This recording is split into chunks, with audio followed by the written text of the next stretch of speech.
All right, hey everybody, welcome to this little set down with Austin Forkner here in St. Louis. We're at Moto Europa, a dealership that's just a few blocks actually from the Dome in America Center, where round 2 of the SMX playoffs will take place this year. We got Austin Forkner here. Sean Brennan flew you in because you're a Missouri boy here to do the PR tour. So straight off of Budds Creek and into this, how is it? A little bit fatigued still from Budds Creek. Obviously the 230s, it's always like, Budds Creek's always hot. It wasn't that hot this year, but you're down in the hole, so there's no airflow down there. But it's good. I'm excited to do the first pitch at the Cardinals game tonight. Kind of just doing some PR, some interviews and stuff all throughout the day. Did one this morning, got another one in the afternoon, and then going to the stadium here later. So I'm excited. I like St. Louis. I've spent a lot of time here racing growing up at a local track here. And then the dirt here at the Dome is always super good. So it's nice to be here, nice to chill. We got like one weekend off until the playoffs start. So just hanging out. I like that they got you doing the first pitch. I remember when MC's Bud Light deal was at its peak, and he did it. And that was like the biggest deal in the world to me. Yeah. I wanted to skip school that day. I didn't even like baseball, but I was like, yo, MC, I have to go see this. But I didn't get to.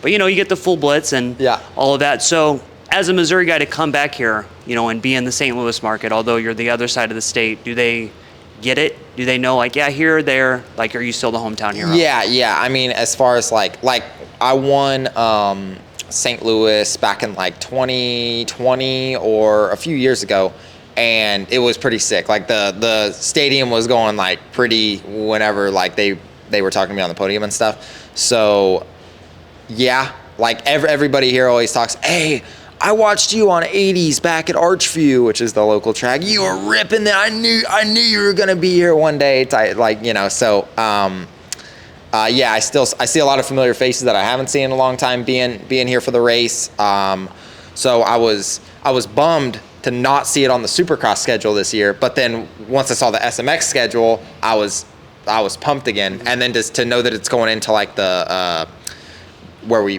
pitted at the exhibition center or whatever, where the pits usually are, that's pretty sick. So I'm interested to see how they're gonna like lay all that out and stuff. But yeah, I mean St. Louis dirt's St. Louis dirt. So I'm excited. Oh, trust me, I have dudes that were in my wedding that still talk about when you played video games in their motorhomes at Archview when you were like 85 riders. So you are the local legend. Yeah.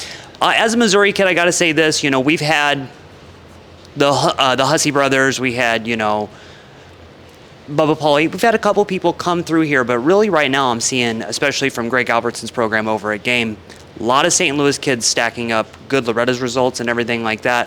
What is it about this part of the country that maybe didn't put out a lot for a while, but now you could maybe even see a nice little youth and revolt thing? I mean, I feel like maybe growing up in like the Midwest area in general, like I feel like it's a decent amount of like farm raised kids.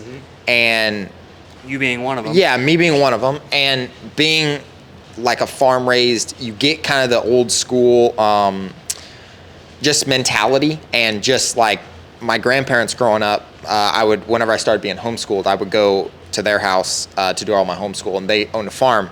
And if I wanted to make some money to buy something or do whatever, it was like I wasn't just getting any, I would go win races, get contingency money, whatever, but that went back into racing, to paying for this, that, and the other to get to races.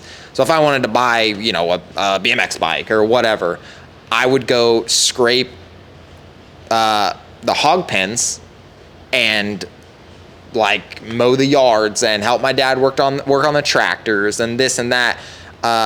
So just that mentality was instilled in me from an early age of like, hey, nothing's a handout, nothing's free. I would see all the work that would go on at the farm to plant, and then to combine corn and wheat and beans and all of the just ins and outs of that stuff that the typical people don't see. And so I feel like being raised in an environment like that, it just teaches you to work hard, and you don't really get handouts and all that stuff. So I feel like that just maybe coming out of the Midwest, that there's some underground kids like that they're maybe not they're not the Cali kids that are getting all the hype or the whatever, but I wasn't either until I came out at Loretta's in like 2010 and I beat all of them. And then Monster Cup, whenever I beat all of them. And then, so you kind of, I feel like there's some good kids that'll work hard, that got good families, that, maybe are farmers and they're not super into the moto scene, but then so I to be honest, I think it's cool whenever that happens. It reminds me of kind of my story, and that, I grew up in a town of like 60 people. So I've been through it. Yeah. It's literally 60 people. Yeah. So to come out of there and to be, where I'm at and what I have done in the sport and kind of make a name for myself out of I like stories like that because I resonate with them, obviously. I don't know exactly what it is, but I just think that there's some Midwestern kids that are built a little bit different sometimes and that just have that little extra drive and motivation, and I guess I'm one of them. The farming thing is like so spot on because especially for moto, that it's an everyday thing. Like I grew up all around farmers, dairy farmers, all of that. You still got to milk every day. Christmas, your birthday, 4th of July, New Year's, does not matter. Twice a day for a lot of them.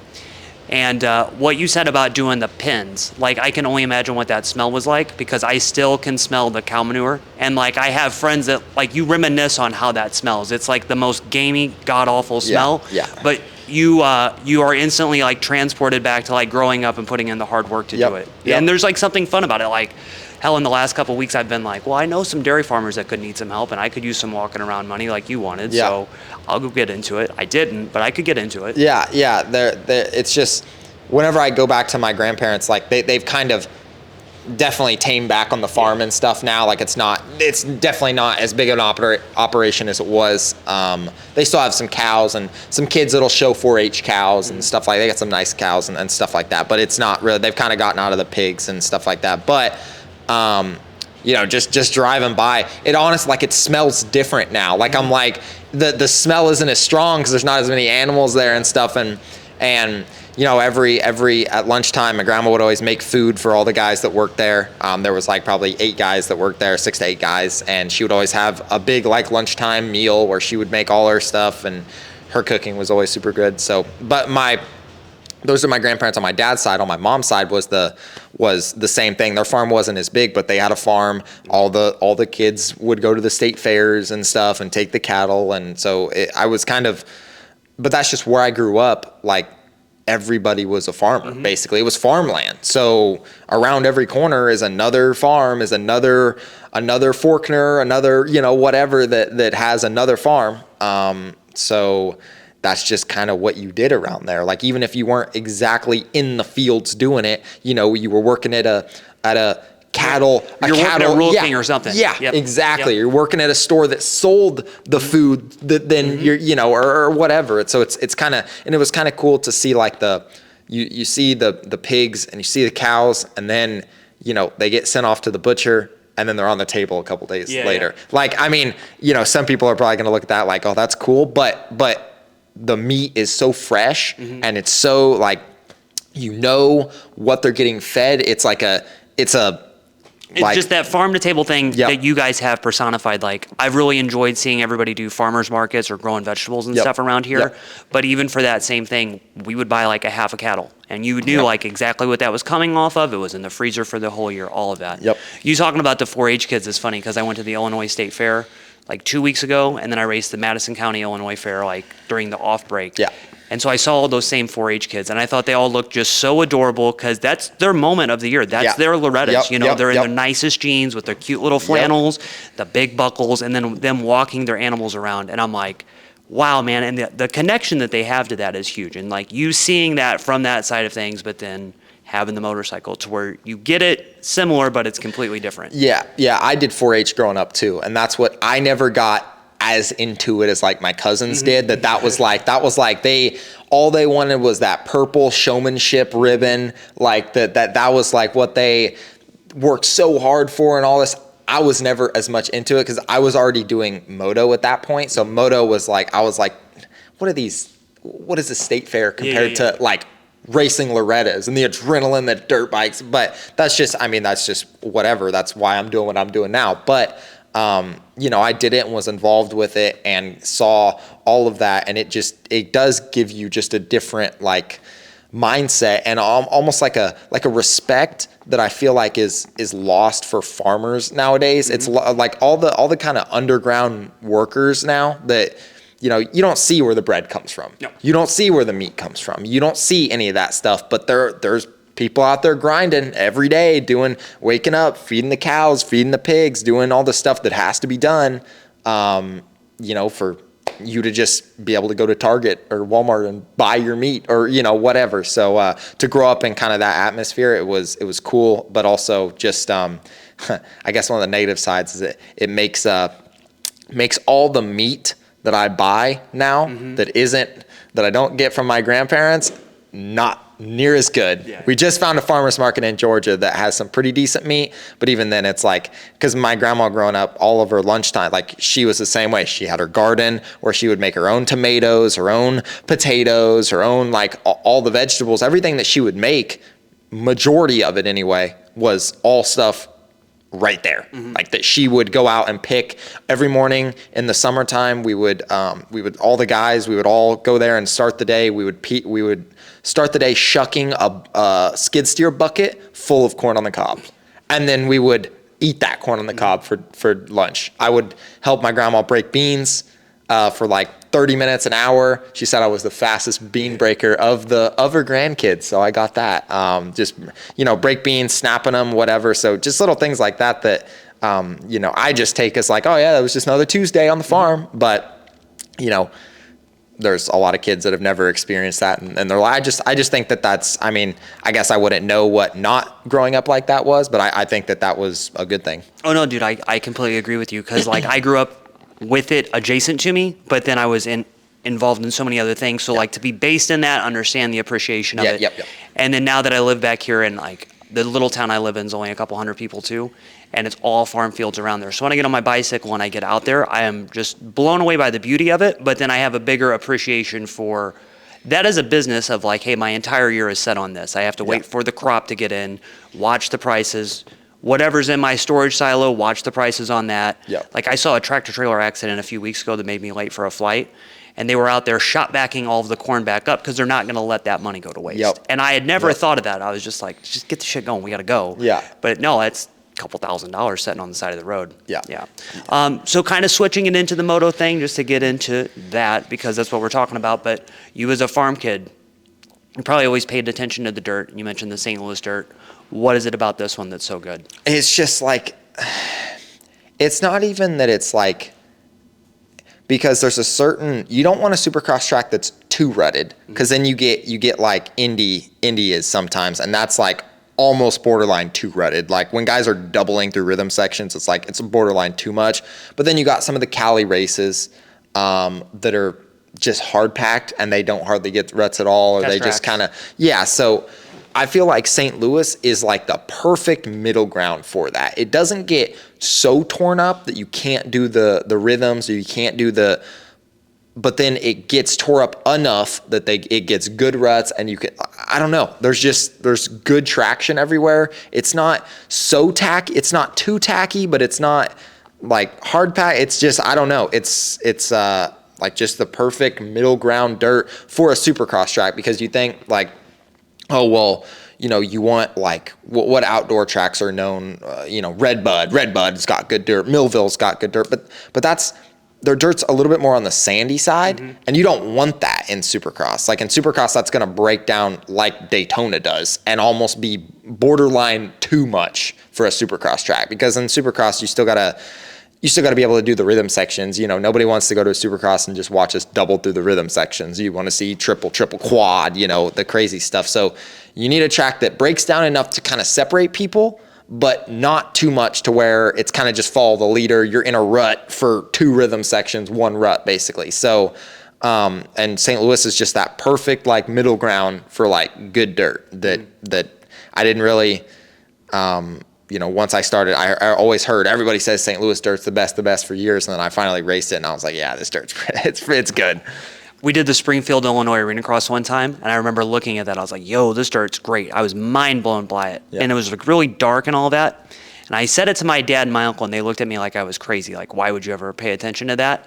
And then going to the St. Louis race years later, once I like was working in it, you know, I'd always heard you guys say all of that. Been going to that race since 1996.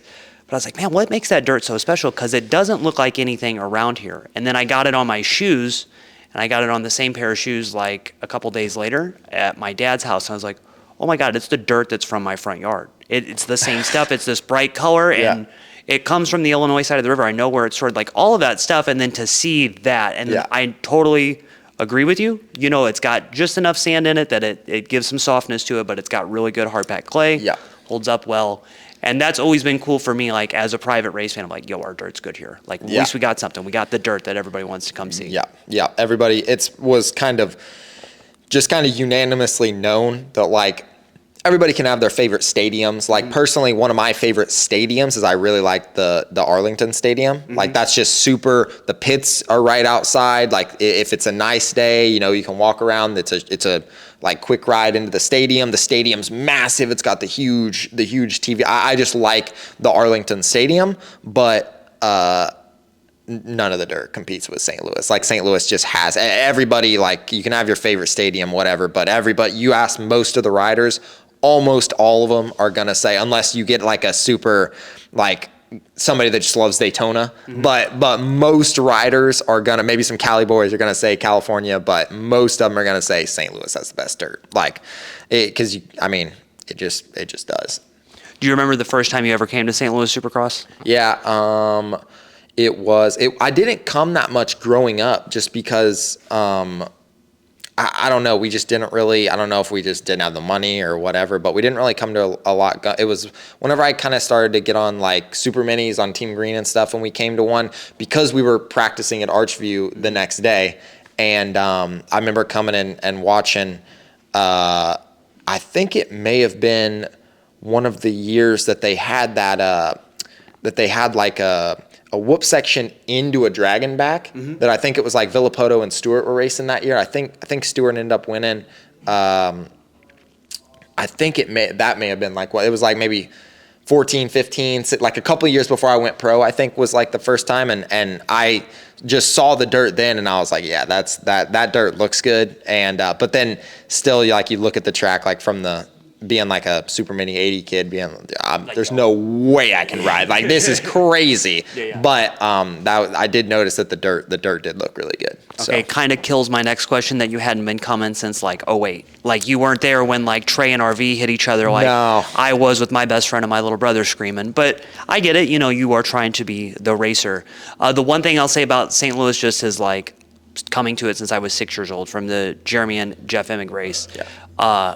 It always had this like really good vibe. Like I always remember looking forward to being in those pits as a little kid just all year. Like the week that I knew the race was coming that weekend, I couldn't pay attention to anything. I was already in my head on Saturday at the races. And I'm sure you see that same thing when you come to the races. Like you see that bright-eyed enthusiasm from a lot of kids that are like, this is my one chance a year to go to Disneyland. Yeah. And I feel like too, the St. Louis, where it's been on the schedule, I feel like for a long time was like kind of the middle point of the season. It was like kind of like when guys started to separate enough that you're like, okay, it's these kind of three guys for the championship, or it's this, the kind of guys started to separate a little bit, and it kind of started to be like, okay, we're starting to get maybe in the later half of the season or whatever, that it's like things are getting a little more serious. So I feel like the vibes at St. Louis, just I feel like that same, even just watching it, like when I wasn't here, I just feel like St. Louis was just always a good like race to watch. For whatever reason, I feel like the racing was always good at St. Louis. The track layouts have been cool. Cause did Pastrana did the one? He did the with one. The bridge. Yep. The one I was talking about with the whoop section into the Dragon's back. That was crazy. I'm not disappointed I didn't have to ride that, because it looked just absolutely like mental to ride it. But like there's just been cool different layouts at St. Louis. Obviously the good dirt. It's just been like, like I guess the vibe of St. Louis has always been like, oh, what race is next? St. Louis. Oh, sick. Like that's going to be a good one kind of thing. That's good to hear, because I always remember like, man, I hope people like this. Like having to defend it so much. Like I hope people like our city. But then when you look back at the history of it, massive historic events that are at it, like RV's big leg injury. I remember him being at Barnes forever and just being like, man, this champion is 35 minutes from my house. That's nuts. Him and Hot Sauce posted up in the same hospital. Ricky having like a big crash in the whoops, then coming back through the LCQ, getting in for that one. James and Chad taking each other out in that hairpin turn. There are a lot. Now that I knew there was a lot, but I didn't realize it until now. I knew there was a lot of things that happened. I forgot about the RV thing. That was that quad thing that that was nasty. Nuts. I forgot that was here. But now that I'm like, you mentioned it, I do remember when Chad went up the inside, past James on the last lap, or they were going back and forth, and then James he didn't even get on the podium that night because he got passed by Chad in the last corner again. In the same turn. There was this. Now that you mention it, there was a lot of. Is this the one where Ricky hit the boat? No, that was in Texas. But this is the one where the back end kicked and then he got kicked over the bars. And he had to. Okay. Yep. But in the whoops, right? Yep. In the whoops. Yeah. Okay. Yep. I know. Just like that kind of stuff. When you think about it, even I can be in that moment again. Just like I've watched it on TV, God knows how many times, but I can be with my dad and my little brother like in the moment again. It's so funny. And like buying club seats from Belleville Honda, like knowing all the, like we're at Moto Europa now, but knowing all the dealers that are around here and knowing like, oh yeah, all this stuff, and you would see everybody. Okay, to kind of get into the racing thing, this has been sick. You and I have never had like a talk like this. This has been fun. We talked about your baby on Saturday morning and just making sure you guys are having fun with that. But you and I have always like crossed paths, but you've always just been so focused. So this has been sick. Thanks, Austin. How has SMX really shaped your season? We knew this was going to be a big defining year for you getting on the new bike, coming back from what you've come back from and all of that. So, to look at these 3 races ahead, how is it? I mean, I am really hoping the last couple outdoor races, I've kind of fallen off a little bit. I made good progress in the middle of the season, and the last couple, I feel like I've kind of just, to be honest, like kind of just gotten a little bit over outdoors, and it's shown in my riding during, like last week we rode SMX, and I was ripping all week. Like I was just had this intensity, this just like excitement to get back on the track, where I feel like at the end of outdoors, unless you're a podium guy or in the championship position, like you're kind of over it for outdoors. You're like, the 30s, it's hot, whatever. And I feel like I was trying to just these last couple of races, like I was so close to, I guess, not completing a season because we still have the last 3, but a Supercross, motocross season, I haven't made the whole thing in forever. So I feel like these last couple of rounds, I kind of lost a little bit of that like intensity or that just drive, because I was like, dude, 2 more. Like let's just get it through. Like, because that was a big goal of mine this year, was to just be healthy, make it to the end of the season. That was a big goal. So I feel like I kind of lost a little bit of that. Just like those little moments where maybe I don't feel comfortable but you got to push anyway. Like I kind of just lost that over the past, and I was like, hey, I don't feel comfortable. Just going to cruise it to a 12th, the 14th, or whatever. Instead of trying to push that, where the races before I would push through that. So I really am hoping for these SMX races that I can get a little bit of that intensity back. And if it's anything like the practice, like at the practice track last week, the intensity was super good. We made some progress with the bike that we needed to, after going back to like a Supercross style track. At least our track we were riding is kind of Supercross style. We had some work to do. And I think we made some progress learning some stuff from outdoors about what we need to change. Even though Supercross and outdoor bikes are different, we did learn some things that we applied to like our Supercross setup. And we got the bike a little bit better. So yeah, I'm hoping that these last couple of races I can kind of put myself back up there and be battling, just have the intensity. I don't exactly have like a specific result in mind, just to kind of be back up battling with the guys that I kind of think that I should be fitting in, because these past couple races, outdoor races, I haven't really been battling with those guys like I was the couple races before that. It was like Millville, Washougal, and Ironman. I was like in the top 10, like in the top 5 at Washougal. And I think that that's where I think that I should be. But then I just lost that these last 2 races. So I'm hoping to kind of stop the bleeding and kind of reverse it and get back on the right track. And, but still finishing the season, because the SMX races are part of our season now.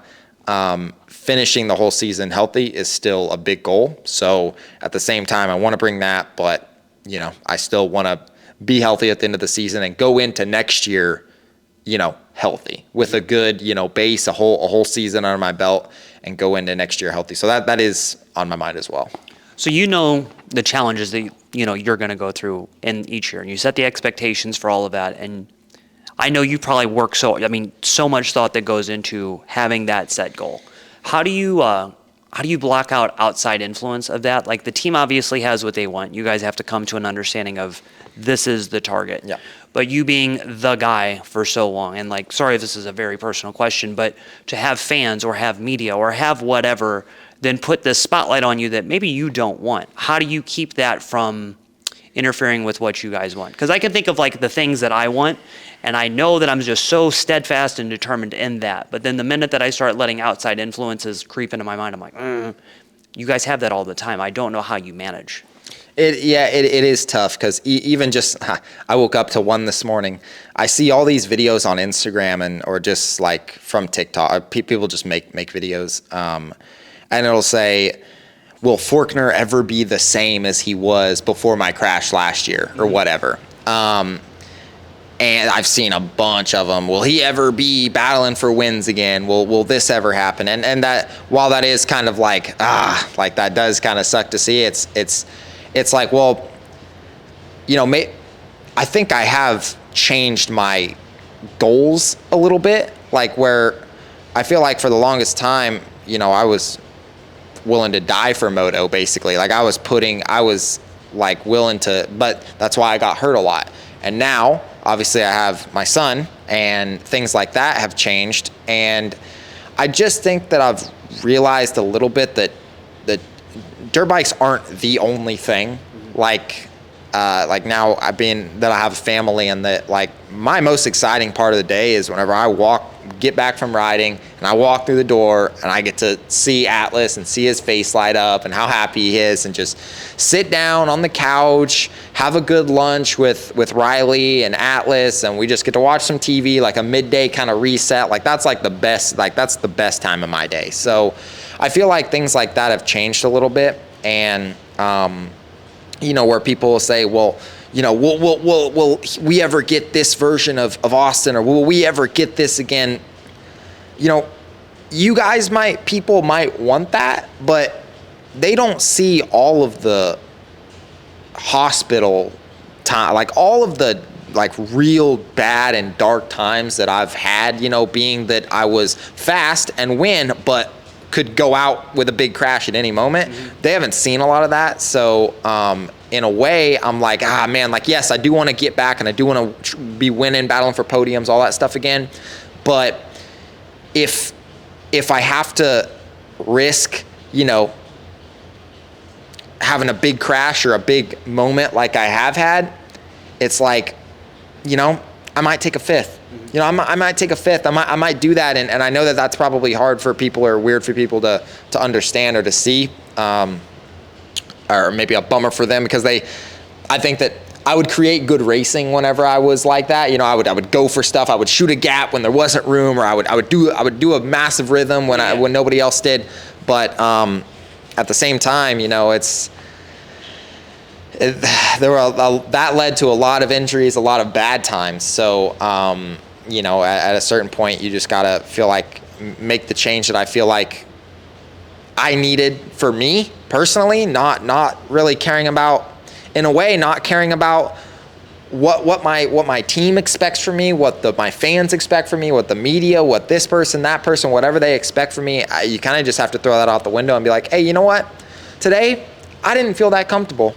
So I didn't feel like pushing, and I got a 12th, 14th, 15th today, whatever, but I'm leaving healthy, and I can line up again next weekend. And whether results are there or they're not as good, or they are as good, or whatever, I've kind of tried to make that a priority. Mm-hmm. And the just being healthy, coming home safe, and trying to be able to line up the next weekend is a priority. And yeah, I've sacrificed some results. We're working to get that better. Obviously I'm not just happy finishing where I am, but at the end of the day, you kind of got to do what you think is best. And in a way, this is what I've thought has been best for my year this year.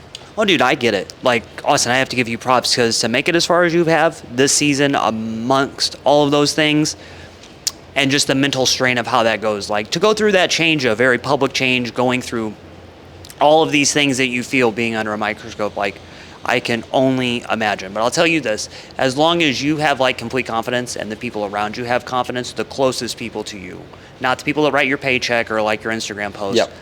As long as they get what you're doing, that's the most important thing. And as long as you get what you're doing, yeah. As long as you leave happy and like content with yourself, that's the goal. Yeah. And the other thing I would say is that this is not your forever outlook. This is the rebuilding outlook, because 3 years from now, once you really see where you stand, it could have a complete different discussion. And you look back on this point and you're just like, I had to go through that to get to this, just like anything else. Yeah. And it's honestly like I don't really, I guess, I kind of like welcome struggle at this point, because I feel like sometimes I feel like there's a lot of people, I just kind of realized this like this year, that just with the struggle of this year has been a different struggle than I've had for the past couple of years. Like it's been the past couple of years, it's been win, get hurt, but when I come back, it's immediately straight back to winning, but then a lot of times it's immediately straight back to being hurt. But it's coming back and going to winning, where this year it's been coming back and kind of struggling, like sometimes to even be in the top 10. So it's been a different struggle this year, where it's usually been that I never lack the speed. This year I have a little bit, and the intensity and stuff like that. So it's been a different struggle, but that's what I don't really, I used to, I feel like be bitter towards struggle and be bitter towards, just bad things happening. Where now I kind of almost, welcome it in a way, just because I feel like there's a lot of people out there that I mean, I know that there is, because people come up all the time and they ask me all these questions about, how I deal with this or whatever. And it's like, I feel like in a way, I should be grateful for some of these struggles, because a lot of people go through their life and they don't get like to experience what we experience. All of the highs and lows. Like I've been at points where I feel like I'm unstoppable high, like unstoppable highs, when I just feel like, dude, there's no one on a dirt bike that I can't beat right now. I've been in that position, and then I've been immediately to the lowest of lows, where like I don't even know if I'm going to be able to ride again, much less like operate a normal life again normally. So like in ways, I'm almost like, dude, I think I will be able to say that at the end of my life that I've experienced a lot of just things, of highs, lows, mids, struggles here, different types of struggles, different types of wins, losses, everything. And I think that that's something that, like I said, I used to be kind of bitter towards, and I'm almost grateful towards now, because it's like, man, I'm living life. I can definitely say that I'm living life. And yeah, it's been a lot of negatives, I guess, like a lot of injuries, but it's been positive. There's been lots of positives too. And that there's just different struggles and things that I can say that I've gotten through that I don't think a lot of people would have gotten through if put in my shoes too. So I guess in a way, like I've become less, bitter towards maybe the bad, or bitter towards less bitter towards just the struggle. Like this year hasn't been bad per se, as in like injuries and stuff, but it hasn't been good. So it's just been like right here, and that's been a different kind of struggle, or a different thing that I've had to encounter, and a different thing that I've had to overcome. And I don't really take that as such a bad thing anymore. I just take that as, hey, it's another thing of life, and it's another thing that I'm having to deal with, and I'm thankful for it. To like reassess and have little victories like that is huge, and being fine with them, because when you first start going through them, you almost start chalking them up as failures, because exactly like you said, when you come back from one thing and the expectation is to win, like it had always been for forever, or to do this, or to do the fastest lap time, and just do the 11th fastest lap time, but they were laps that felt like they were in control of yourself. Or for me, like what I've done for so long in my career, and then changing it up this year of like, well, I did this, but I didn't. And I leave sometimes and I'm just like, wow, today was a failure. But then I think about 10 other things. I'm like, well, I did this, this, and this. And I know that 5 years ago, those things never would have happened. And I would have never taken pleasure in that. And that is so much bigger than the end result on paper. Yep. Yep, that's just kind of Growing up. Yeah, and that I've learned too that there's a lot of things that maybe you don't see the positives or what they could be, good or bad, until later on. Mm-hmm. It's like I heard this story of like the Chinese farmer, and it was like he had this prized horse or something, and it ran off. Mm-hmm. It got out and escaped. Yeah. And everybody from the town came by and said, "Oh, that's such a bummer." And he says, "Maybe." And then it brought a bunch of horses back with it. And everybody came by, "Oh, that's great. That's great." It says, "Maybe." Well, then his son took one of those horses out for like a ride and ends up breaking his leg. Everybody says, "Oh, that's a bummer. That's terrible." He says, "Maybe." Then the like drafting people to take him to war come by and they pass on his son because he has a broken leg. And it's, "Oh, that's great. That's great." He says, "Maybe." So it's like, the point is that like you don't really know sometimes what's a negative or what's a positive until later on. Mm-hmm. So I feel like recently too, I've just kind of been approaching life a little bit more that way. And like, you can't live life as like, well, oh yeah, I won this race, but like, there's probably something bad around the corner. You can't live life like that. But the point is that like, you might not know whether something is good or bad or something until later on. So even the bad things or maybe the struggles, while we're right now, I might be struggling with something and I might be like, dang, like what good is going to come out of this? Where next year at this point, I might be like, you know what? I had to go through that. Like I had to experience that. And now some of that stuff makes sense now. So it's kind of and that's kind of why I felt like just going through life, just experiencing and just going through, taking the good, taking the bad, taking the different levels of struggles and wins and losses and stuff is just good because it's just shaping me into who I'm supposed to be, I guess, All right, we'll wrap this up. This has been awesome. I want to ask you this question, and I've thought about it since I've read that article on CNN. When I tell people like what I do, like they see me put my camera case in the bin over the airplane, and they automatically know it's photo stuff, and they start asking me what I shoot, and then I explain it's motorcycles, and they're really intrigued by it, but they don't really get it. Or when I explain it, they're like, well, that's crazy. Or they have like a rough idea, but it's always this like, you're a little off kilter if you want to pursue that. Yeah. When you have like a reporter from CNN come to you and then you list everything that's happened to you just in the last little bit, and they see everything that you guys are doing at the farm and they have to put this story together, how do you, when you have to describe your life to someone, how do you feel about that? When they have that moment of them trying to process all that you've gone through, but the fact that you've been this like little prodigy since you were 14, but you're this, how do you think that people take that on? Because it's got to be so weird. Like you must walk away like, do they get it? Like, do they understand all the absurdity that this really is? I was doing an interview this morning and I had that, I was explaining it to, the girl that was doing that. I was explaining it to her beforehand, because it was kind of more of a like quicker thing, and I was just specifically talking about like the SMX race in St. Louis kind of, but I was just kind of explaining like just the injuries and stuff that I've had, and I've talked to so many doctors and stuff that I just was going in for a sickness a few weeks ago, and you got to put down how many surgeries have you had? What have you had? What illness? Whatever on the list your surgeries or whatever. And I'm like, I usually don't even put anything. Mm-hmm. And then they'll re-ask me the question. I'll be reading over and they're like, have you had any surgeries? And I'm like, well, how long do you have? Mm-hmm. Like, do you want me to list do you want me to list everything that I've done? Because it's not going to apply to you helping me get over this sickness. Yeah. But also, do you want to list everything? And sometimes they're like, is it over like 5?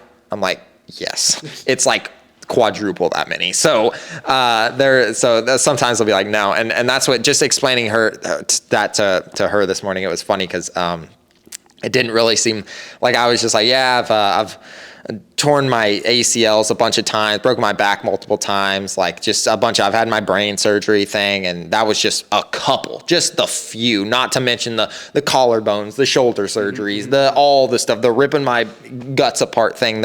So it's like So whenever I do explain that to people, to even doctors or to anybody, and just to see whenever I do explain, like, just the other day I was explaining that to somebody on a plane, like, yeah, I get hurt a lot. Oh, well, what have you done? And I'm just like, okay, like, you got time? And I list it, and they're just like, to see their face, just like the different facial expressions that happen throughout it. Because I'll be like, oh, well, broken my collarbone a bunch. I tore this labrum multiple times. And then to kind of go into the more serious stuff. And I'm like, and just last year, I had brain surgery. And they're just to see their face is just like, they don't even know what to say. Like, they don't even know what to say. And then they're just like, and you still do this? Like, you still, like, why? And I'm like, because you don't, because you wouldn't. You know, you wouldn't still do this. And there's a lot of people out there that wouldn't still do it, or that wouldn't still, and it's like talking to those people and trying to, just, I guess, back to your question, is explaining things to people. They don't get it, and they won't get it. And honestly, I think there's kind of a beauty in that, because nobody knows exactly what I go through. Like I don't know exactly what you go through. I don't know exactly what, and you know, yes, could you explain it to me in a way that I'll fully get it? Yeah, but it's like, that's kind of something that is cool, that just makes us all individuals. It's like, I'm going through something that you probably don't understand, and you probably will never understand. I could try to paint the picture. I could try to explain it the best I can to you, and you're still not going to know all of the little emotions and things that I was dealing with in my head, and stuff that how I still picture every time I line up on the gate, you know, hitting the concrete at Dallas last year. Like, there's just still those little things that, like, you can't get over, and it's you know, there's no way to make anybody else, there's no way to I guess, make everybody understand what you're going through, and in a way, I think that's kind of just what makes us all individuals, and we all have our own individual battles and things, and I think that's kind of cool. Like, I just think that like, people ask me, oh, what's this mean, your tattoos? Well, what does this mean? I'm like, what do you think? Yeah. I mean, I don't know. What do you think? I could list you meanings for almost all my tattoos and why I got them, but you know, so I'm into movies right now that have, like, 10 people can watch them, and 8 people will come up with what the movie was about, and what the ending meant, and what this part meant, and everything. And I think that's cool. Like, I think that it's cool to be different, and that I've gone through with a lot of things that I think that a lot of people wouldn't, and they wouldn't still be pushing and be where I'm at right now. And especially just kind of being a, you know, 10th to 15th place guy at times this year, coming off being so successful and being a winner go down trying type of guy, and to just be right there. It's just been another journey, and another you know, thing. Yeah, another element to my personality, another thing that people probably don't get. Like, there's probably a lot of people that are like, you know, he should after this year, he should hang it up, or he should have hung it up 3 years ago, or he should have, you know, whatever. And that's fine. And, you know, I don't have to make all of them understand every single way that I think, or every single thing. But, you know, I just think that's what all makes us individuals, and we all go through our own battles in life and stuff. And that's why I feel like you can't, one big thing that I have learned is just to not judge people, you know, like, everybody's going through something, whether you think it's as big of a deal as what you're going through or not, or whatever. Just, they're going through something. They could be good, they could be bad, they could have something on the horizon, something good or bad, and you just never know. So it's just you know, don't judge people, let them live their lives. And, you know, whether that's just kind of, I guess, something that I've learned through this, because it's been a ride, but you know, I am where I am for a reason. And just go back to my crash at Dallas last year.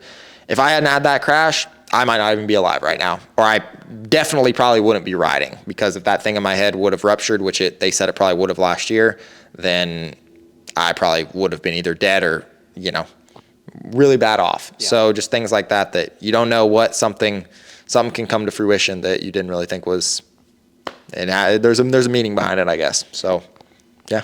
Hey, I've appreciated this. And to wrap all of this up, the one thing I'll say, like, after you saying all that, I have to give you a lot of credit after seeing you as a little kid. Like, I say this with the utmost respect, don't take it personally, but to watch you grow so publicly has been interesting. Like, you've definitely put your foot in your mouth a couple times, and you know it. Yep. And like I have too. There's definitely been times that people just hate me for things that I said that was such an offhanded comment as a young man that I was like, that's what you're mad about? Like, you don't even know. Yeah. But I've really enjoyed watching you come into your own, and that you've always been like unabashedly yourself. You know, for good or bad, whatever you felt at the time, you lived it to that full level. And then to see you piecing that together, I think is just so interesting. And you're a perfect, you're a really good spokesman for us to go out and do that, because you have all of that stuff that you need, and you're able to dissect it. And if people spend enough time to really get what you're saying, it makes total sense.